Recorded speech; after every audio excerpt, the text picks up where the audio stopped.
여러분, 2018년 여름 성경학교를 앞두고 이렇게 마음을 준비할 수 있는 모임의 자리에 와주신 것에 대해서 감사의 말씀을 드립니다. 우리 기독교는 머리의 종교가 아닙니다. 기독교는 예수님이 남겨주신 교훈이나 교리를 깊이 알고 순종하면 구원받는 머리의 종교가 아닙니다. 우리 기독교는 마음의 종교입니다. 마음이 없는 기독교, 마음이 쏙 빠져나간 신앙생활 생각할 수 없습니다. 밤에는 통통한 속이 들어있어야 그걸 밤이라고 합니다. 통통한 속이 들어있지 않으면 그래서 우리는 밤죽정이라고 부릅니다. 마음이 빠져나간 크리스천은 죽정이 크리스천입니다. 이것을 다른 말로 하면 명목상의 크리스천이다, 그렇게 말할 수 있습니다. 남은 건 이름뿐인, 남은 건 껍데기뿐인, 그러나 실체가 없는 신앙생활을 하는 사람을 우리는 명목상 크리스천이라고 부릅니다. 저는요, 며칠 사이 기독교 순교에 관한 책을 읽고 있습니다. 그 중에 제가 르완다의 학살 사건에 대해서 접할 때에 마음에 큰 충격을 받지 않을 수가 없었습니다. 르완다는 캐톨릭이 전 국민의 63%, 개신교가 전 국민의 27%, 합치면 십자가에 죽으신 예수 그리스도, 부활하여 다시 살아계신 예수 그리스도를 믿는 사람의 퍼센테이지가 전 국민의 90%나 됩니다. 천국 같은 나라겠지요? 우리나라 국민의 90%가 교회에 다니고 주일마다 미사에 참석하거나 예배에 참석한다면 우리나라 천당 같은 나라 안 될까요? 안 됩니다. 1994년 4월은 르완다에게 잊지 못할 잔인한 달이었습니다. 100일 동안에 100만 명이 살해당했습니다.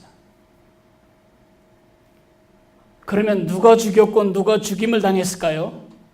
크리스천이 죽였고 크리스천이 죽임을 당했습니다. 이 나라에 온 외부 선교 세력들의 그리고 외부 식민주의자들의 통치 아래서 순진한 두 종족이 서로에 대해 악감을 품고 서로를 압제하고 서로에게 보복하면서 이 기가 막힌 살육이 이루어졌습니다. 어떻게 해석해야죠? 우리나라 인구의 90%가 예수를 믿도록 교회에 오도록만 하면 우리나라가 정말 달라질 수 있을까에 대한 소망을 무너뜨립니다. 명목상의 크리스천이 이 나라의 인구의 90%를 차지한다고 해도 변화될 것은 아무것도 없습니다. 우리는 여전히 옛 관념에 사로잡혀 살 것이고 나중심적인 이기주의, 집단 이기주의에 몰려 예수님의 이름으로 다른 형제를 짓밟아 죽일 수 있는 가능성, 잠재력이 우리에게도 있습니다. 마음에도 없는 신앙생활, 마음에도 없는 크리스천의 삶. 요한 웨슬리가 평생 싸웠던 가장 심각한 치열한 싸움은 바로 형식주의와 무율법주의였습니다. 이제 개신교 성도들이 형식주의에 빠지기 시작하는 것입니다. 예수님은 없고 예수님이 가르쳐준 몇 가지 교리와 문화에 익숙해지기 시작하는 것입니다. 형식주의에 빠져 있습니다. 성경을 하루에 몇 장을 읽고 기도는 얼마를 하고 금식은 얼마 만에 한 번씩 해야 하고 이런 형식에 빠져 있습니다. 그 반대는 무율법주의입니다. 이제 예수 그리스도를 나의 구세주와 주님으로 영접했고 구원을 받았으니 끝. 에베소서 2장 8절 9절이 그때나 지금이나 우리를 많은 혼란 속에 빠뜨리고 있는 귀절같이 보입니다. 너희는 그 은혜에 의하여 믿음으로 말미암아 구원을 받았으니 이것은 너희에게서 난 것이 아니요 하나님의 선물이라. 행위에서 난 것이 아니니 이는 누구든지 자랑하지 못하게 함이라. 우리는 이 성경 기절을 여기서 끊어 읽습니다. 믿음으로 구원을 받았으니까 끝. 오늘 죽어도 천국에 가니까 끝. 어떻게 살아도 천국은 취소되지 않으니 끝. 어떻게 가도 지옥에 갈 길은 봉쇄되었으니 끝. 아닙니다. 그건 진짜 복음이 아닙니다. 복음은 그 다음 귀절까지 연결되어야 진정한 복음입니다. 그렇게 구원받은 이유가 무엇이고 그렇게 구원받은 결과는 무엇이어야 합니까? 10절 우리는 그가 만드신 바라 그리스도 예수 안에서 선한 일을 위하여 지으심을 받은 자니 이 일은 하나님이 전에 예비하사 우리로 그 가운데 행하게 하려 하심이니라. 하나님의 새로운 피조물로서 에덴 동산에서 잃어버린 형상을 회복해가는 하나님의 백성의 견본주택으로 우리 이 땅에 살아있는 것입니다. 저렇게 살아가는 게 진짜 사람이다. 저것이 하나님이 인간을 지었을 때 가지셨던 계획이겠다. 그것을 보여주는 살아 움직이는 주님의 증거, 구원의 증거, 복음의 증거가 바로 우리여야 한다는 것입니다. 그러나 웨슬리 시대나 지금이나 무율법주의, 구원받았으므로 마음대로 살아도 된다. 혹시 죄를 지면 어떻게 하면 되죠? 용서를 구하면 하나님이 눈처럼 깨끗하게 씻겨주는데, 그리고 또 죄죠. 주님의 무한정한 용서가 무한정한 죄를 확장하는 전제가 된다면 그건 은혜가 아닙니다. 그건 오용입니다. 우리 신앙의 현주소가 그리 다르지 않습니다. 우리 한국교회의 성도들의 가장 치명적인 두 가지 요소도 형식주의와 무율법주의입니다. 말라기에서 하나님은 이렇게 말씀하십니다. 만군의 여호와가 이르노라 너희가 내 제단 위에 헛되이 불사르지 못하게 하기 위하여 너희 중에 성전 문을 닫을 자가 있었으면 좋겠도다. 내가 너희를 기뻐하지 아니하며 너희가 손으로 드리는 것을 받지도 아니하리라. 끊임없이 성전에서는 제물이 바쳐졌습니다. 왜 제물을 바치죠?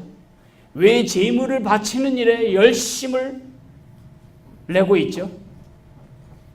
뇌물입니다. 제물을 바침으로 하나님의 마음을 누그러뜨리고 하나님이 우리에게 부으셔야 할 복이 가로막히는 일이 없도록 하기 위해서입니다. 하나님의 마음을 얻어내기 위한 방편으로 제사가 오용되는 것에 대하여 우리 하나님은 말씀하십니다. 너희 중에 누군가가 저 성전문을 못 열도록 닫을 사람이 있으면 참 좋겠다. 내가 너희를 기뻐하지 아니하며 너희가 손으로 드리는 것을 받지도 않을 것이다. 왜 그러셨을까요? 마음에 없어요. 마음에도 없는 제사를 드리는 거예요. 마음에도 없다는 뜻은 뭐죠? 하나님을 사랑하는 마음, 하나님을 경외하는 마음, 하나님께 나를 드리는 헌신의 마음 없어요. 나를 강화하기 위해서 하나님을 이용하려는 이교도적인 제물은 있을지 몰라도 하나님께 나를 드리는 제물로서 나를 바치는 일이 없는 것입니다. 그걸 형식주의라고 말합니다. 무율법주의도 마찬가지입니다. 사사시대에 이미 있었습니다. 사사시대의 시대정신은 그때 이스라엘의 왕이 없으므로 사람이 각기 자기의 소견에 옳은 대로 행하였다라는 것입니다. 사람마다 자기 소견에 옳은 대로 산다면 그 세상은 지옥일 것입니다. 우리 사회가 점점 그렇게 변해가고 있습니다. 얼마나 많은 사람이 그렇게 생각하느냐가 정이고 얼마나 많은 사람들이 더 큰 목소리로 부르짖고 호소하느냐가 이 사회의 길이 가는, 이 사회가 가는 길을 결정하는 기준이 되고 말았습니다. 누가 더 큰 소리를 치냐, 누가 더 적극적으로 이 문제를 호소하느냐, 누가 더 SNS를 이용해서 자기의 의견을 많은 사람에게 알리느냐, 얼마나 많은 사람들이 그 일에 동조하느냐, 이것이 정의가 되고 길이 되어버리는 우리 사회 속에서 우리가 살다가 보니 우리 속에도 이런 요소들이 점점 자리 잡고 있습니다. 형식주의나 무율법주의나 공통점이 무엇입니까? 그 공통점은 마음이 빠져나갔다는 것입니다. 여러분의 신앙생활에서 마음이 빠져나가면 쭉정이방처럼 여러분은 아무 내용을 갖지 않은 것이나 다름이 없습니다. 제가 벽두에 말씀드리기를 기독교는 머리의 종교가 아니고 가슴의 종교라고 말했습니다. 이 가슴에 감정을 갖는다는 뜻이 아닙니다. 이 가슴으로 살아계신 예수님 그분 인격 자체를 사랑하고 존경하고 의식하고 살아가는 것을 말합니다. 기독교는 예수님이 남겨주신 교훈을 믿는 종교가 아닙니다. 기독교는 예수님에 관한 몇 가지 교훈을 추정하는 종교가 아닙니다. 기독교는 예수님 자신을 믿는 종교입니다. 죽었다가 다시 살아나신 그 예수 그리스도가 내 마음에서 가벼워진다면, 내 마음에서 의식되지 않는다면, 내 마음에서 통치권을 잃어버린다면 그는 바로 마음을 잃어버린 명목상의 크리스천이 되고 마는 것입니다. 이런 부모들의 영향, 이런 교사들의 영향이 점점 더 우리 다음 세대들에게 영향을 미치고 있습니다. 주일학교 예배를 생각해 보십시오.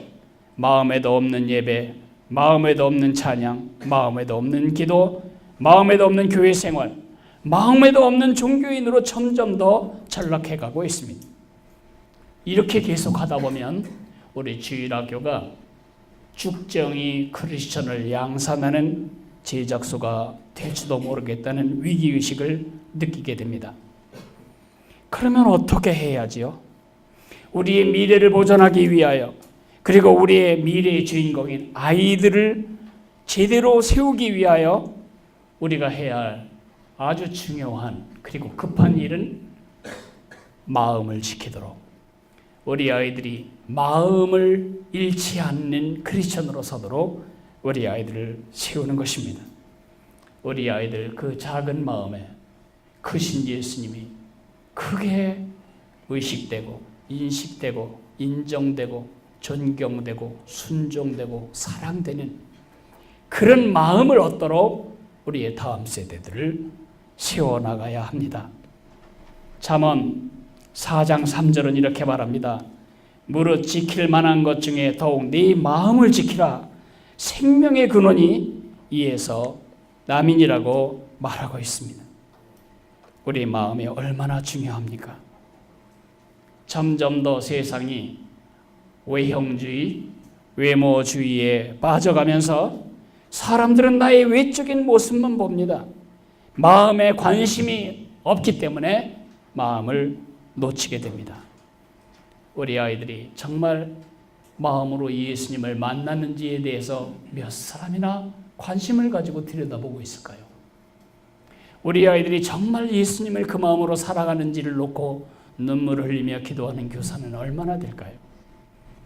교회에 나오면 됐고 요절까지 외우면 더 좋고 헌금까지 냈으면 금상첨화고 선생님 말씀까지 잘 들으면 거룩한 신자처럼 여겨지는, 모두가 다 외적인 모습밖에 없는 우리 이 교육의 타락에서 우리가 빨리 돌아서야 할 것은 우리 아이들이 그 마음으로 예수님을 만나고, 그 마음으로 예수님을 사랑하고, 그 마음으로 예수님을 소중히 여기고, 그 마음으로 예수님을 순종하고, 그 마음으로 예수님을 경외하는 그런 예수님의 제자로 서게 하는 것, 그것이 가장 지금은 시급한 일이라고 생각합니다.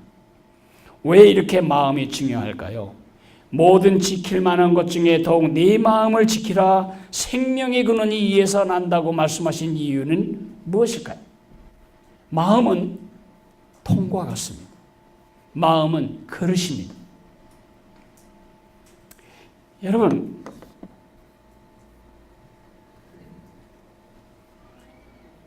이게 무엇입니까? 뭐처럼 보입니까? 소주병처럼 보이실 겁니다. 그러나 이것은 제 아내가 쓰는 기름병입니다. 이 안에 참기름이 가득 들어 있습니다. 이 병 안에 들기름을 넣으면 들기름병, 참기름을 넣으면 참기름병, 소주를 넣으면 소주병이 되는 것입니다.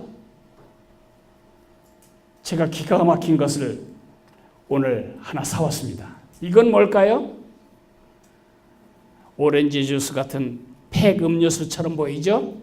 이거는 팩 소주입니다. 이 팩에 주스가 들으면 주스팩이 되지만 여기에 소주가 들어가면 이것은 소주팩인 것입니다. 우리 마음이 마찬가지입니다. 우리 마음에 뭘 담느냐에 따라서 그 가치도 의미도 달라지는 것입니다. 그러므로 우리의 마음을 채워야 할 마땅한 내용은 예수님입니다. 예수님에 관한 개념이나 복음의 관념이나 지식이 아니라 지금 살아서 우리의 왕으로 주로 계신 예수님 자신, 그의 인격을 우리 가슴에 채워야 합니다. 이렇게 마음에 무엇을 채우느냐가 얼마나 중요한지를 보여주는 성경에 아주 극단적인 예가 있습니다. 그것은 성경에 나오는 세 왕입니다. 통일 왕국 시대, 사울, 다윗, 솔로몬, 이 세 왕이 다스리는 때를 우리는 통일 왕국 시대라고 부릅니다. 사울도 40년을 다스렸고, 다윗도 40년을 다스리다 죽었고, 솔로몬도 40년을 다스리고 죽었습니다. 똑같은 기간에 똑같은 나라를 다스렸습니다. 그 통일 왕국 이스라엘의 왕이었습니다. 그러나 사울이 다스린 이스라엘과 다윗이 다스린 이스라엘은 아주 다른 나라였습니다. 다윗이 다스린 이스라엘과 솔로몬이 다스린 이스라엘도 아주 다른 나라였습니다. 무엇이 한 국가의 방향을 다르게 만들었을까요? 이 왕들의 마음을 차지하고 있는 것입니다. 사울은 그 마음에 하나님이 없었습니다. 다윗은 그 마음을 하나님이 가득 채웠습니다. 솔로몬은 초심을 잃었습니다. 반심으로 하나님을 섬겼습니다. 결국 반쪽짜리 마음으로 나라를 섬겼던 솔로몬이 죽자 나라는 둘로 쪼개지고 맙니다. 2018년 우리의 가장 중요한 문제는 뭐냐? 아이들의 마음에 예수님이 채워져야 한다. 아이들이 예수님을 그 마음에 채워야 한다.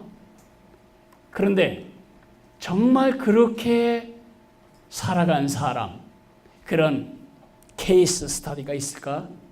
그래서 저희들이 생각한 사람은 바로 다윗입니다. 다윗만큼 그의 마음을 잘 관리한 사람은 신구약을 털어서 없습니다. 그래서 모델을 다윗으로 삼고 목표를 마음을 지킨다는 것이 무엇인지를 다윗의 예를 통해서 그림으로 배우게 하자는 것입니다. 관념이나 설명이 아니라 다윗의 삶을 통해서 마음을 하나님으로 채우는 삶이 무슨 삶이며 어떻게 하는지를 그림으로 보자는 것입니다. 그래서 우리 아이들이 다윗처럼 평생 전심으로 하나님을 사랑하고 섬기기를 결심하게 만드는 2018년 여름 성경학교가 되기를 바라는 것입니다. 지금부터 제가 간략하게 각 과에서 다룰 내용을 해설하도록 하겠습니다. 제1과는 하나님은 마음을 보시는 분이에요. 하나님의 관심은 사람의 키, 사람의 생김새, 사람의 소유, 사람의 외적인 것이 아니라 사람의 마음이라는 사실을 제1과에서 가르치기를 원합니다. 요절 말씀은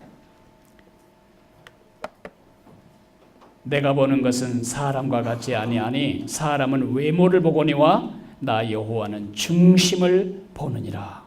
우리의 마음을 보시는 하나님이심을 우리 아이들이 한평생 기억하도록 이 귀절을 아이들의 마음에 새겨 넣어야 할 것입니다.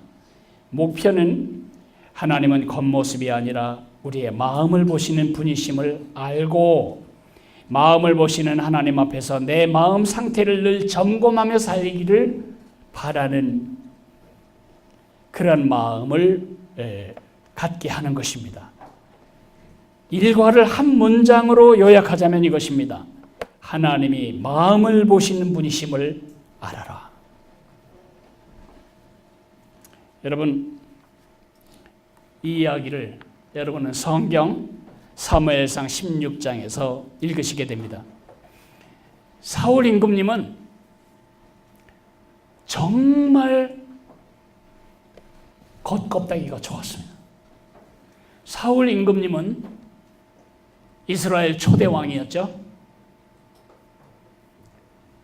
모든 백성들이 왕을 달라고 요구할 때에 사무엘이 굉장히 실망했습니다. 이것은 적은 사건이 아닙니다. 이것이 적은 사건이라고 이해되면 여러분이 내일 신문에다가 이런 광고 하나를 내십시오. 우리도 대통령이 필요하다. 그러면 당장 여러분 안기부에서 쫓아올 것입니다. 국가안전부에서 찾아올 것입니다. 대통령이 있는데 무슨 대통령이 필요하냐? 여러분 집에 가서 남편에게 나도 남편이 하나 있으면 좋겠다라고 말하면 그날 밤 여러분 가정에는 전쟁이 일어날 것입니다. 하나님이 지금까지 왕으로 이 백성들을 이끌고 다스리고 보호하셨는데 이 백성들은 말합니다. 그런 거 말고 눈에 안 보이는 거 말고 추상적인 하나님 말고 만져지는 하나님, 보이는 하나님, 육체를 가진 왕, 보이는 왕, 만져지는 왕을 주십시오.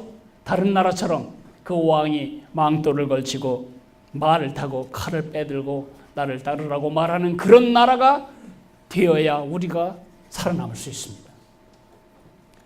하나님은 모독을 당하셨어요.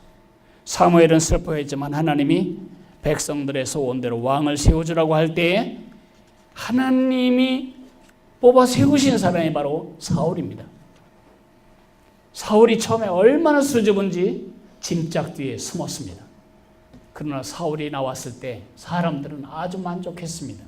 왜냐하면 사울은 보통 사람의 키보다 머리서부터 어깨까지의 높이가 더한 구척장신의 거대한 몸집을 가진 아주 옷걸이가 좋은 외형이 좋은 지도자였습니다.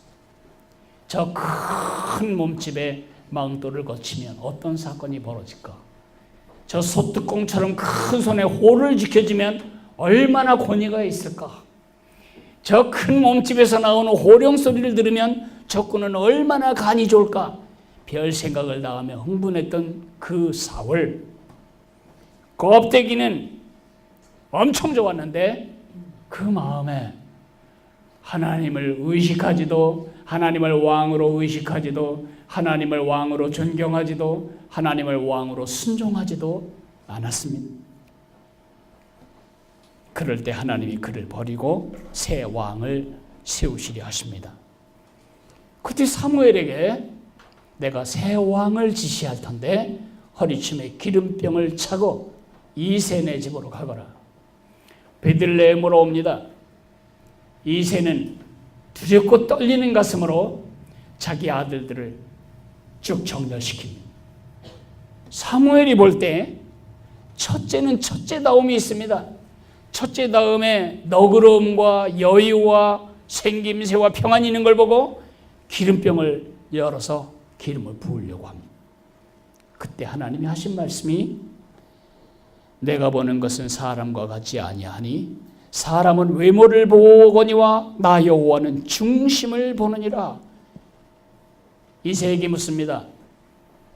여기 있는 아들들이 다입니까? 하나님이 내 마음에 이 중에 아무도 말씀하시지 않습니다. 하나가 있긴 있는데 왕의 자격이라고는 보이지 않는 자질이 없는 한 아들이 있습니다. 지금 형들을 대신해서 양을 돌보고 있습니다. 데려오시오.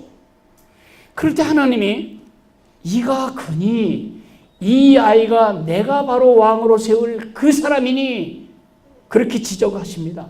그럴 때 기름을 부어 다윗을 왕으로 세우십니다. 하나님이 한 사람을 택하시는 근거는 외모가 아닙니다. 중심입니다. 마음입니다.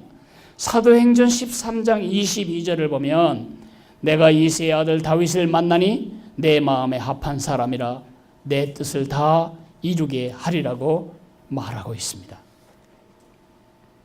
정말 중요한, 아주 중요한.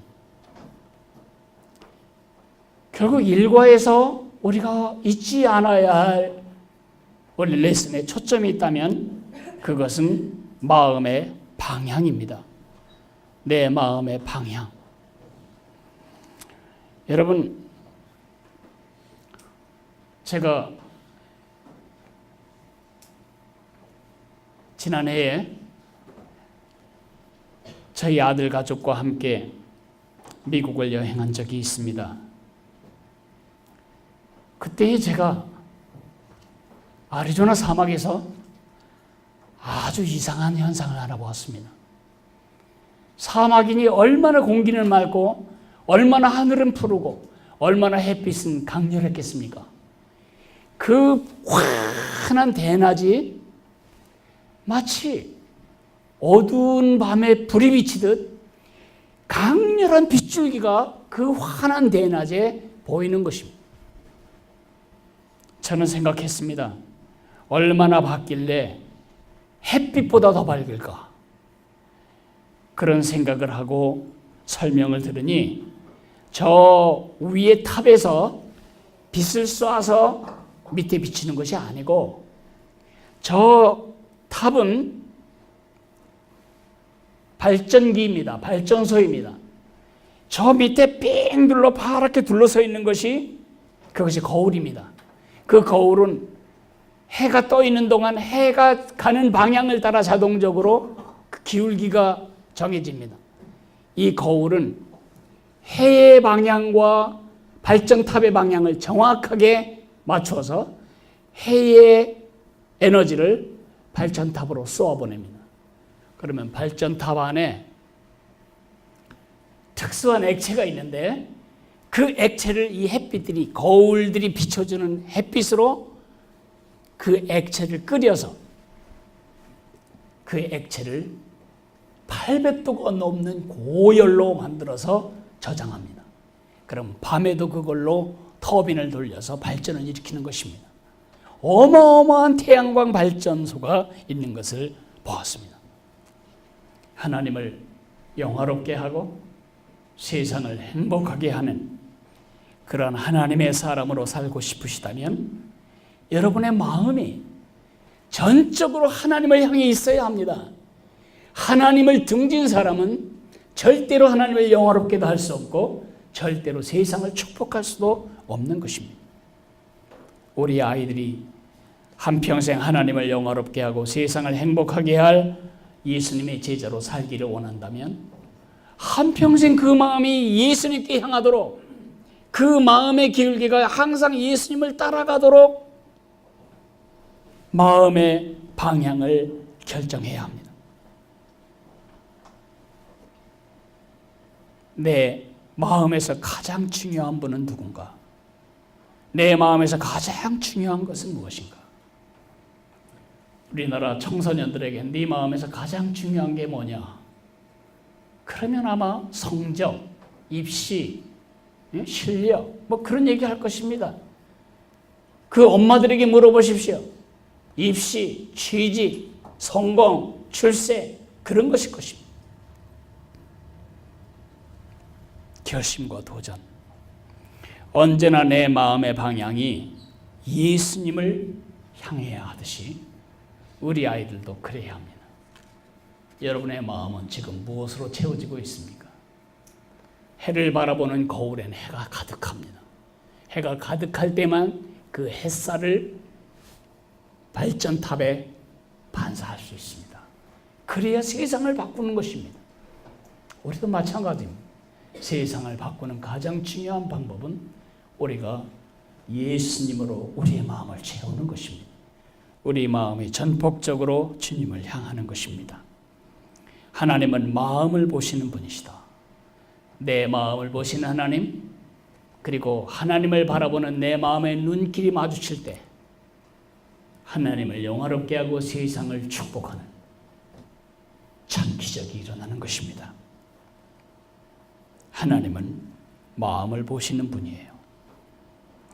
제2과는 마음을 하나님께 집중해요. 마음이 분산되면 안 된다는 것입니다. 우리는 이 이야기를 다윗의 골리앗 때려눕힌 사건에서 공부하게 될 것입니다. 요절은 나의 영혼아 잠잠히 하나님만 바라라. 물은 나의 소망이 그로부터 나오는도다. 여기 아주 중요한 조사 하나 있는데 하나님만 바라라. 하나님도 바라고 내 실력도 바라고 왕의 지원도 바라고 내 경험도 바라고 그게 아니고 오직 하나님께만 그 마음을 집중하라고 자신의 영혼에게 이르고 있습니다. 목표는 뭐냐? 하나님께 마음을 집중하는 것이 중요함을 알게 하고 집중을 방해하는 요소들을 제거하기로 결심하는 것입니다. 한 문장만 가르쳐야 한다면, 아니, 여러분의 공작과 노래와 예배와 설교와 드라마와 모든 게임을 통해 한 문장을 아이들 마음에 새겨 넣어야 되는데 그 문장은 바로 마음을 하나님께 집중하라는 것입니다. 블레셋이 쳐들어왔습니다. 그런데 이스라엘 백성들은 숨을 쉴 수가 없습니다. 어떻게 해볼 수 없는 막강한 군사력이 버티고 있습니다. 적장 골리앗은 매일 나와서 이렇게 말합니다. 대표끼리 싸우자. 그래서 이긴 편이 진 편의 주가 되고 진 편은 이긴 편의 노예가 되도록 하자. 날이면 날마다 와서 소리소리 지르며 위협할 때에 모든 백성들은 골리앗의 크기에 압도되었습니다. 골리앗의 팔뚝, 골리앗의 신장, 골리앗의 배틀채 같은 그의 창자루, 그리고 그의 무거운 창, 그리고 그의 우레소리 같은 함성, 마음이 산산조각으로 흩어진 백성들, 아무리 계산해도 계산이 나오지 않는, 왜 계산이 나오지 않죠? 그 마음에 하나님은 수백 조각 유리조각 중에 한 조각에 불과했습니다. 요 행위도 하나님이 도와주시면 어떻게 되겠지만 아무리 계산해도 이길 방법이 없는 것입니다. 그때 다윗은 다르게 반응합니다. 하나님에게 시선을 집중하고 있던 다윗에게 골리앗의 크기는 아주 좋은 조건이 되었습니다. 왜요? 물맷돌이 빗나갈 여지가 적습니다. 하도 타겟이 커서. 대충 던져도 어딘가에 꽂히게 되어 있습니다. 관역이 하도 커서.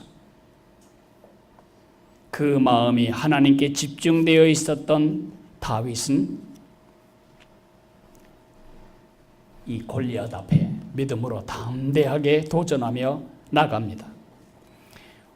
우리가 사는 세상을 생각해 보세요. 얼마나 마음이 겁나고 마음이 쫄아드는 많은 위협들이 있는가. 우리 아이들도 마찬가지예요. 왕따 당할까 봐 두렵고, 밥 먹을 때 기도하는 것 때문에 아이들에게 멸시당할까 봐 두렵고, 선생님이 어떻게 생각할까 봐 두렵고, 내 안에 하나님이 계시다. 그 하나님의 시선으로 세상을 볼 때만 우리는 세상을 이길 마음의 용기를 얻게 되는 것입니다. 사도 바울이 이렇게 말합니다. 그러나 이 모든 일에 우리를 사랑하시는 이로 말미암아 우리가 넉넉히 이기느니라. 내가 확신하노니 사망이나 생명이나 천사들이나 권세자들이나 현재일이나 장래일이나 능력이나 높음이나 깊음이나 다른 아무 피조물이라도 우리를 우리 주 그리스도 예수 안에 있는 하나님의 사랑에서 끊을 수 없으리라. 그 마음이 하나님으로 가득 찼던 사도 바울, 누구도 그를 감당할 수가 없었습니다. 하나님께 그 마음이 집중되어 있었기 때문입니다. 오늘 이과의 초점은 뭐냐면 마음의 집중입니다. 일과가 마음의 방향이라면 이과는 마음의 집중입니다. 여러분, 예전에 칼은 돌로 만들었습니다.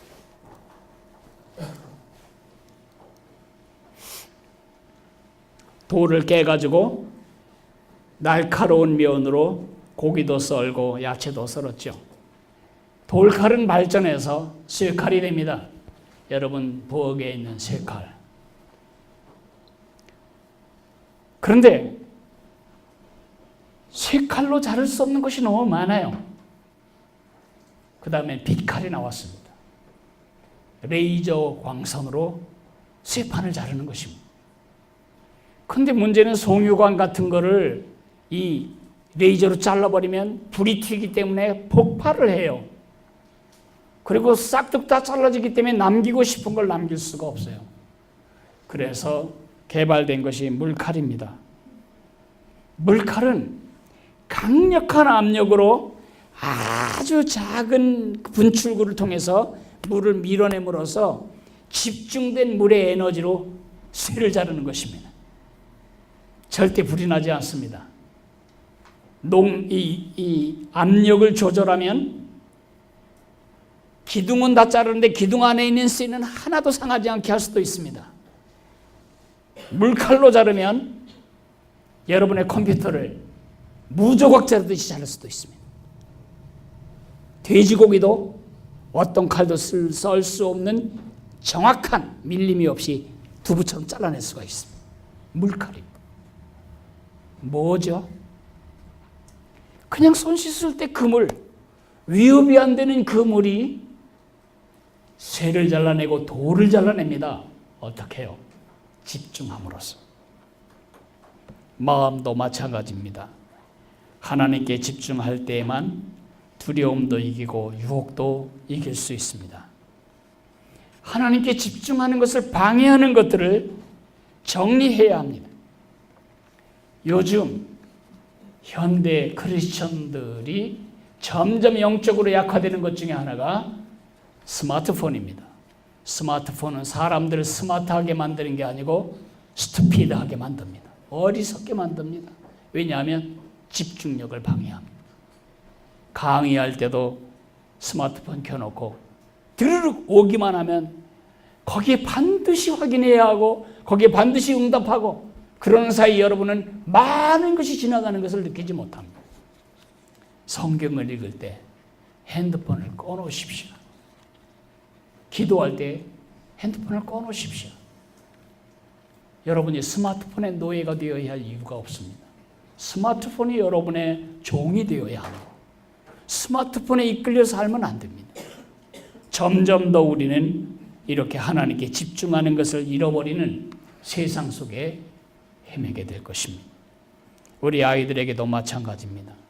날마다 하나님께 집중하기 위해서는 더 많은 말씀 앞에서의 시간, 그리고 기도하는 시간이 필요합니다. 제3과는요, 마음을 깨끗하게 해요 라는 것입니다. 사무엘하 12장에 나오는 다윗의 죄와 회개 이야기를 다룹니다. 요절은 만일 우리가 우리 죄를 자백하면 저는 미쁘시고 의로우사 우리 죄를 사하시며 우리를 모든 불의에서 깨끗게 하실 것이요. 요한일서 1장 9절입니다.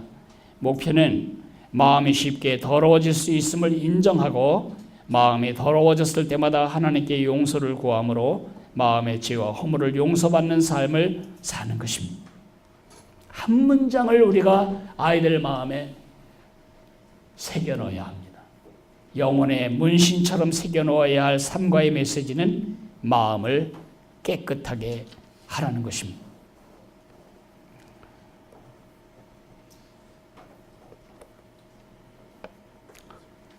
요즘 미투 운동이 참 우리를 부끄럽게 하고 있습니다. 우리 어린 세대들이 우리에게 미투가 뭐예요? 그러면 그걸 설명하는 우리 입이 너무 부끄럽지 않나요? 2조 500년, 아니 그보다 더 삼국시대부터 내려오던 왕권 통치, 가진 자의 갑질이 이제야 끝나는 것 같습니다. 이제야 그런 관료, 갑질, 권세 잡은 자들의 갑질이 끝나는 진정한 민주주의가 오는가 보다, 이런 생각을 하게 됩니다. 요즘 밧세바 신드롬이란 말이 그래서 나왔습니다. 밧세바 신드롬이란 성공한 지도자들의 도덕적 타락, 그것을 밧세바 신드롬이라고 말합니다. 성공하지 않은 사람들은 갑질을 할 힘이 없습니다. 그러나 성공하면 힘이 생깁니다. 이제 다윗은 칼 빼들고 백성들 앞에 나가 싸우지 않아도 될 만큼 나라가 안정이 되었습니다. 하는 일마다 잘 됐고 나가 싸우는 싸움마다 승리를 하게 됩니다. 승승장구가 그에게 왔습니다. 성공한 지도자가 된 것입니다. 늦게까지 잠자고 옥상을 어슬렁거리다가 한 여자를 보게 됩니다.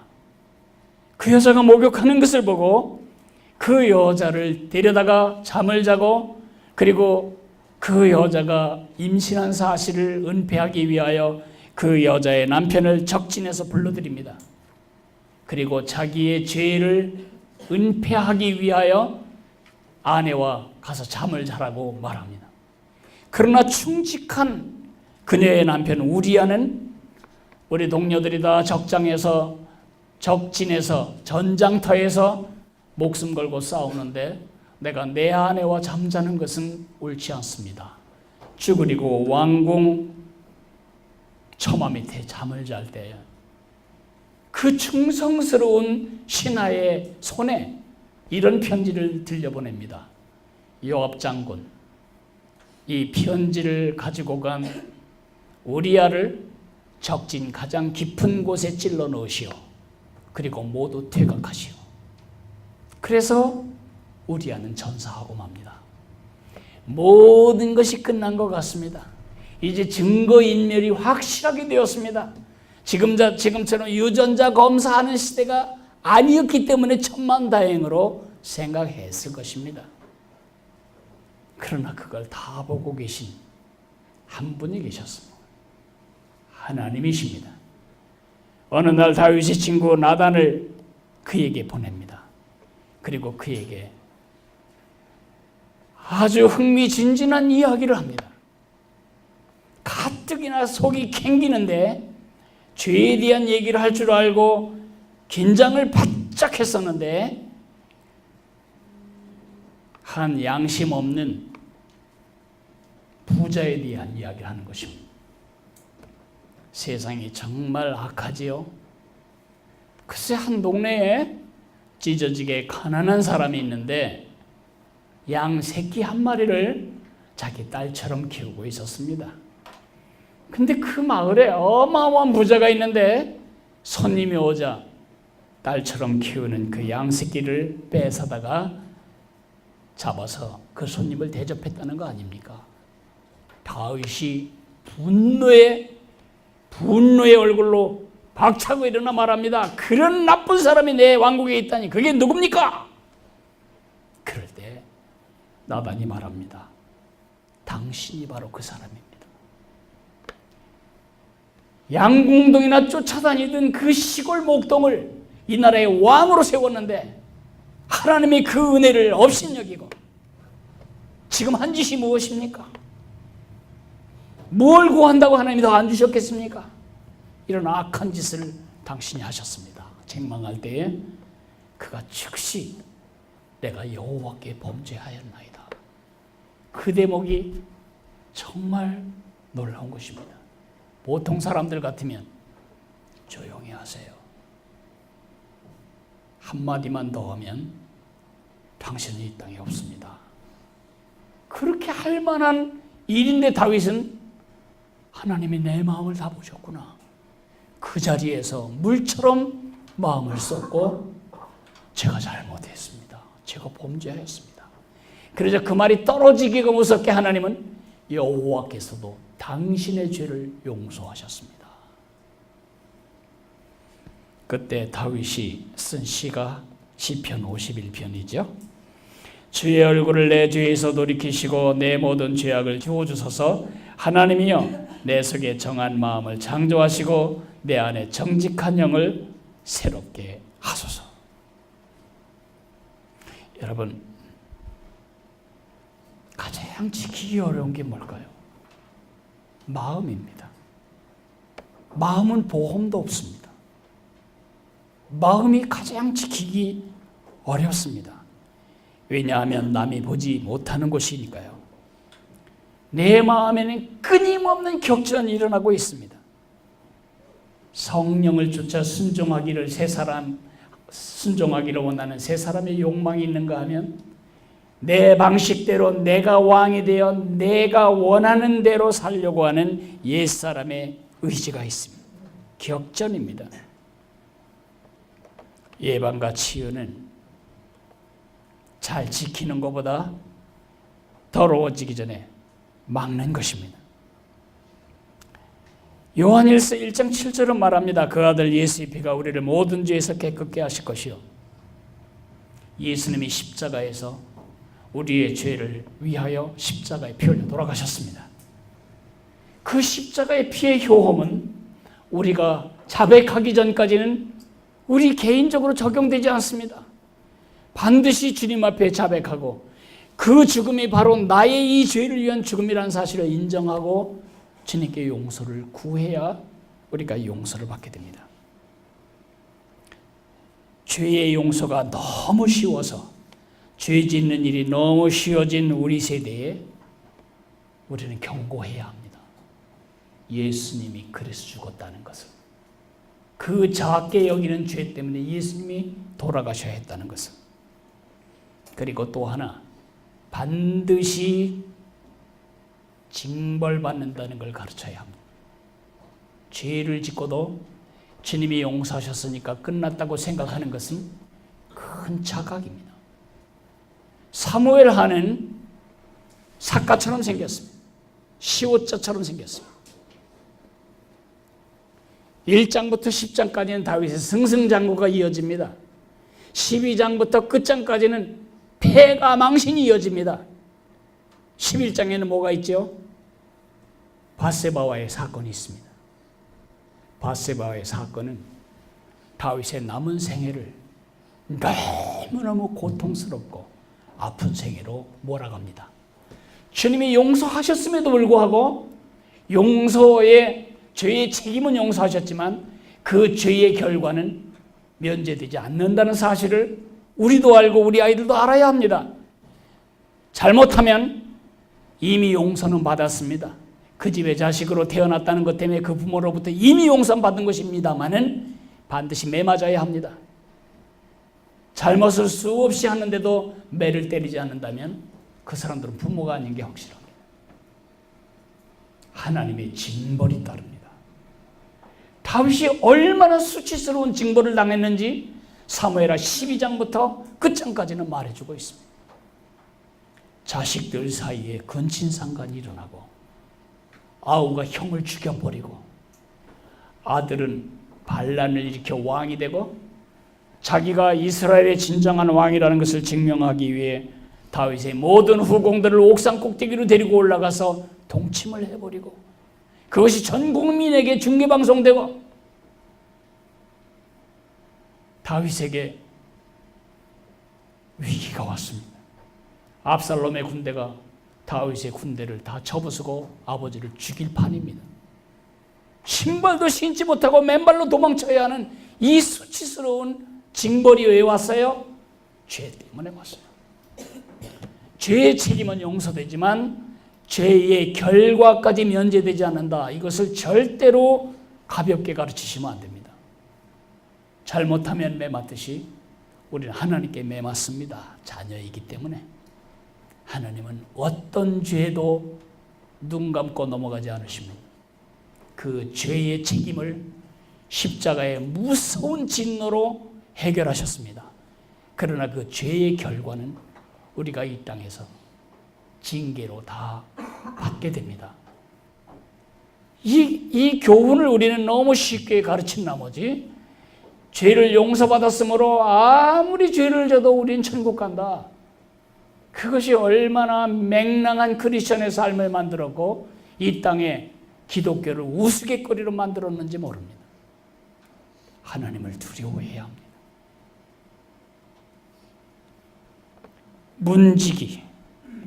문지기의 역할을 보십시오. 문지기는 왜 있죠? 누구를 들여보낼 건가, 누구를 들어오지 못하게 할 건가를 막아서기 위해서 걸러야 할 것, 막아야 할 것을 선택하기 위해서 문지기를 세워놓는 것입니다. 영국의 근위병을 보십시오. 이 안에 강도도 들어가고 거지도 들어가고 아무나 막 들어가지 못하게 막습니다. 우리 마음도 마찬가지입니다. 내 마음에 들어와서는 안 되는 것들이 있습니다. 내 마음은 왕궁이기 때문입니다. 내 마음에 왕이신 예수님이 계신데 그 왕께 합당하지 않은 불청객들을 함부로 집어넣으면 안 됩니다. 더러운 장면들, 더러운 소리들, 더러운 감정들 다 받아들이면 안 됩니다. 우리 마음이 더러워집니다.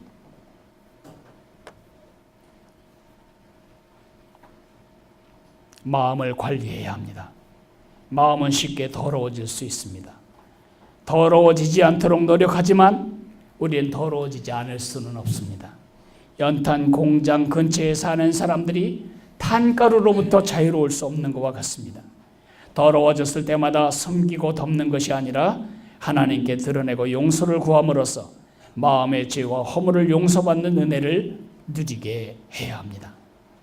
결심과 도전은 언제나 내 마음을 깨끗하게 유지하자.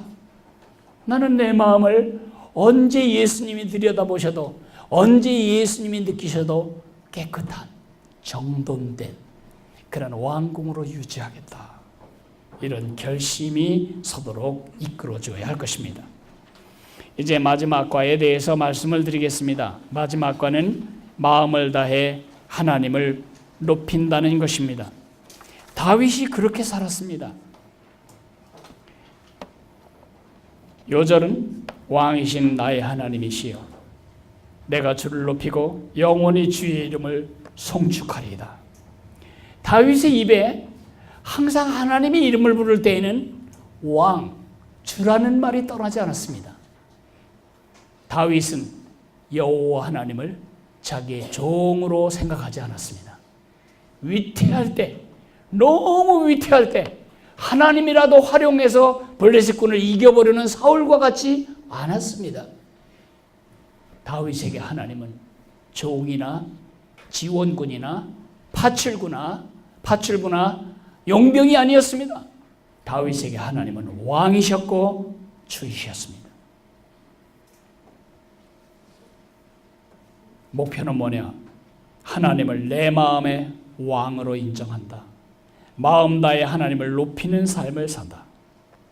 딱 한 문장을 마치 캡슐을 대기권 바깥으로 쏘아 올리는 것처럼 우리의 모든 학습 활동은 이 한마디를 아이들 마음에 새겨넣기 위해서입니다. 마음을 다해 하나님을 높이라. 마음을 다해 하나님을 높이라. 여러분, 우상 숭배를 하나님이 싫어하시는 이유가 뭐죠?